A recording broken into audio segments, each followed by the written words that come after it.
নমস্কাৰ। আজি এটা বিশেষ কাৰণত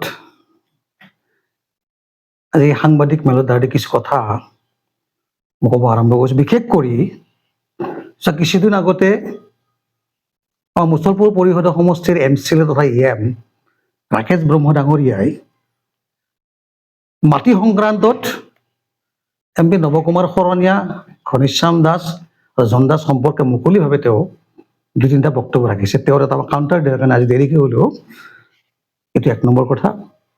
দুই নম্বৰ কথা, আজি বিভিন্ন দিশত আমি শুনিবলৈ পাইছোঁ, দেখা পাইছোঁ যে এডুকেশ্যন ডিপাৰ্টমেণ্টৰ BTCৰ এই দুৰ্নীতিৰ কথা বিলাক ওলাই আছে। তাৰ কিছু তথ্য ককলাবাৰী সমষ্টিৰ এই শিক্ষাক লৈ দুই এটা কথা ব্যক্ত কৰাৰ কাৰণে আৰু আগন্তুক BTC নিৰ্বাচন সম্পৰ্কে কিছু আমাৰ স্পষ্টীকৰণ এটা ক'ব খুজিছোঁ।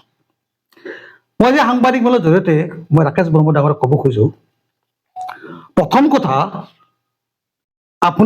কথা হৈছে EPPLৰ এজন আৰু BTRৰ নামত এটা লেজিছলেটিভ পাৱাৰ থকা এটা পৰিষদৰ আপুনি এজন EM।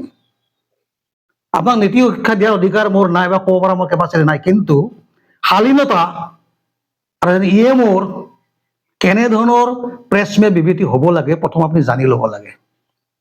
আপুনি যিবিলাক চিঞৰি কথাবিলাক কৈছে, এয়াই কিন্তু এজন জনপ্ৰতিনিধিৰ আৰু প্ৰমোদ বড়োৰ কথা, ডাঙৰীয়াৰ কথা আপোনালোকে বহুত কথা কৈছে, দক্ষ নেতা, তেওঁ নেতৃত্বৰ EPPL চৰকাৰ, তেওঁলোকৰ দক্ষ নেতাৰ ভিতৰত আপোনালোকৰ এই প্ৰেছ মিট দিয়াৰ যি ধৰণ, এইবিলাক কথাই সমাজ ব্যৱস্থাক সম্পূৰ্ণ প্ৰকাশ কৰি দিছে যে আপুনি কোনটো স্তৰৰ এজন EM বা MCLA।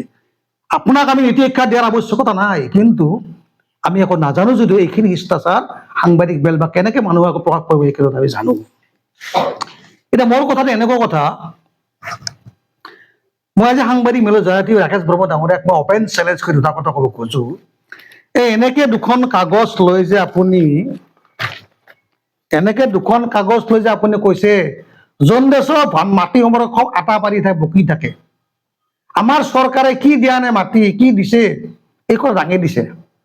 এতিয়া মই প্ৰশ্ন কৰিব খুজিছো ৰাকেশ ব্ৰহ্ম ডাঙৰীয়াক, এই দুখন কাগজ আপুনি লিখা, এই যি দেখাইছিল কাগজ দুখনৰ নটিফিকেশ্যন নাম্বাৰ, অফিচ মেমৰেণ্ডাম আৰু মাটি সম্পৰ্ক কি এনেকুৱা ভয়ানক দুখন কাগজ আপুনি দেখাইছে, তাৰ তথ্য আপুনি সেই দুখন কাগজ আমাক মাটি আমাক ক'ত কেনেকে ভূমি অধিকাৰ দিলে প্ৰমোদ বড়ো চৰকাৰ নেতৃত্বৰ EPPL চৰকাৰে আমাক দেখাক। অন্যথা আপুনি যদি দুখন কাগজৰ আমাৰ মাটি অধিকাৰ দিয়াৰ কথা উল্লেখিত কাগজ দেখাব নোৱাৰে, মই বুজি পাম আপোনাৰ ভাষাতে লিখা কবিতাৰ কাগজে দুখন আপুনি মিডিয়াৰ দ্বাৰা ভুৱা কাগজ দুখন প্ৰকাশ কৰিছে। ইয়াতে হয়তো আপোনাৰ মাউজী পাৰ্কত বহি আপুনি ৰচনা কৰা কবিতাটোৱে আপোনালোকে এনেকে দেখাই দিছে নে?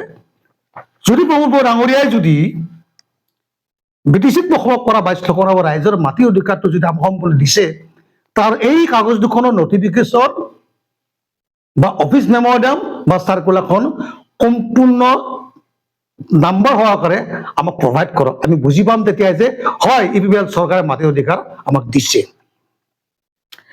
দ্বিতীয় কথাটো এনেকুৱা, আপোনালোকে জানিব লাগে আজি আপোনালোকৰ এই নীতিৰ কাৰণে কিন্তু আমি বহু বছৰ অনিচ্ছাকৃতভাৱে হ'লেও কিন্তু আজি BTCৰ বড়ো অনুভৱ কৰিব বাধ্য হৈছো। আপুনি কেৱল জন দাসত বকি থকা কথাতে কোৱা নাই মাটি সম্পৰ্কত, জানেনে আপুনি মাটিৰ লগত আমাৰ কি সম্পৰ্ক আছে ইয়াতে? আজি 2003 চনৰ পৰা হাগ্ৰা মহিলা এতিয়ালৈ চলা 17 বছৰ চৰকাৰে কি কৰিলে তাৰ উত্তৰ বিচৰাৰ সময় আমাৰ এতিয়া নাই। তেওঁ আছিল, এতিয়া আপোনালোক এই চৰকাৰে বৰ্তমান চৰকাৰ চলাই আছে। প্ৰশ্ন আপোনালোকক আমি কৰিম ইয়াতে, 17 বছৰে BPFে কি কৰিলে তাৰ উত্তৰ সকলোৱে জানে।